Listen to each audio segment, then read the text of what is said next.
ఇంటి పక్కనే బంగారు కడ్డీ ఉందని నమ్మించారు. పూజలు చేస్తే ఆ కడ్డీ మీ సొంతం అవుతుందని చెప్పారు. తాము చెప్పినట్టు చేయకుంటే ప్రాణాలకే ప్రమాదమని హెచ్చరించారు, భయపెట్టారు, బెదిరించారు. మొత్తానికి 15 లక్షలు కాజేశారు. నమ్మే వాళ్ళుంటే మంత్రాలతో చింతకాయలు రాలుస్తామనే దొంగ బాబాలున్న కాలం ఇది. అచ్చం ఇలాగే నమ్మించి అడ్డంగా దొరికిపోయారు దొంగ స్వాములు. ఆ దొంగ స్వాములు ఎలా దొరికిపోయారో మీరే చూడండి. ఆ ప్రాంతమంతా నిర్మానుష్యంగా ఉంటుంది. అక్కడ మనుషుల కదలికలు అంతగా ఉండవు. సరిగ్గా ఇలాంటి ప్రాంతాన్నే ఎంచుకున్నారు. పసుపు, కుంకుమ, నిమ్మకాయలు, కుడుకలు ఇలా ఇంకా ఏవేవో వస్తువులను తీసుకొచ్చి అక్కడ పూజలు చేశారు. ఈ పూజలు చేసింది వీరే. పైకి స్వాముల వేషంలో కనిపిస్తారు, కానీ చేసేదంతా మోసం. నమ్మితే ఉన్నదంతా దోచేస్తారు. వీరు మామూలు మోసగాళ్లు కాదు, మహామాయగాళ్లు.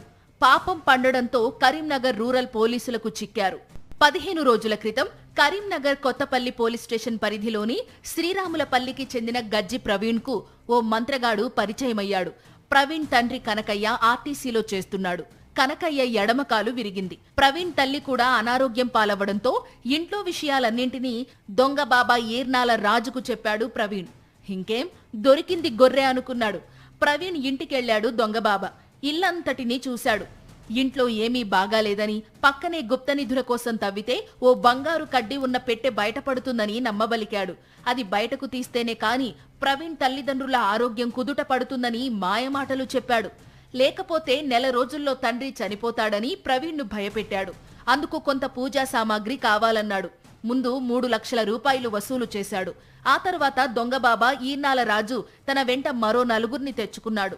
అక్కడ్నుంచి ప్రవీణ్ను బెదిరిస్తూ 5 లక్షలు ఒకసారి, ఆ తరువాత మరో 10 లక్షలు, ఇలా మొత్తం 15,30,000 దోచుకున్నారు.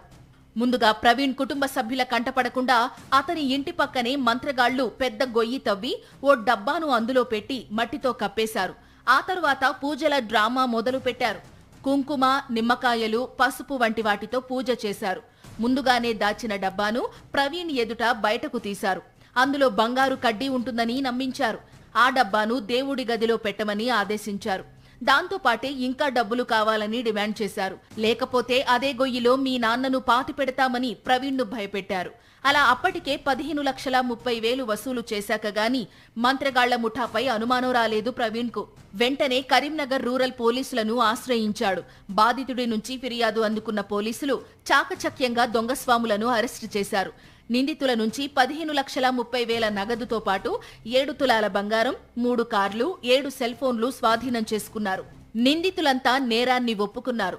అందర్నీ అరెస్టు చేసిన పోలీసులు రిమాండ్ చేశారు. నకిలీ స్వాములు, బాబాలు, మంత్రగాళ్ల పట్ల ప్రజలు అప్రమత్తంగా ఉండాలంటున్నారు పోలీసులు. ఇలాంటి దొంగ బాబాలు, స్వాముల చేతిలో మోసాలకు గురైన వారెవరైనా ఉంటే ఫిర్యాదు చేయాలంటున్నారు పోలీసులు.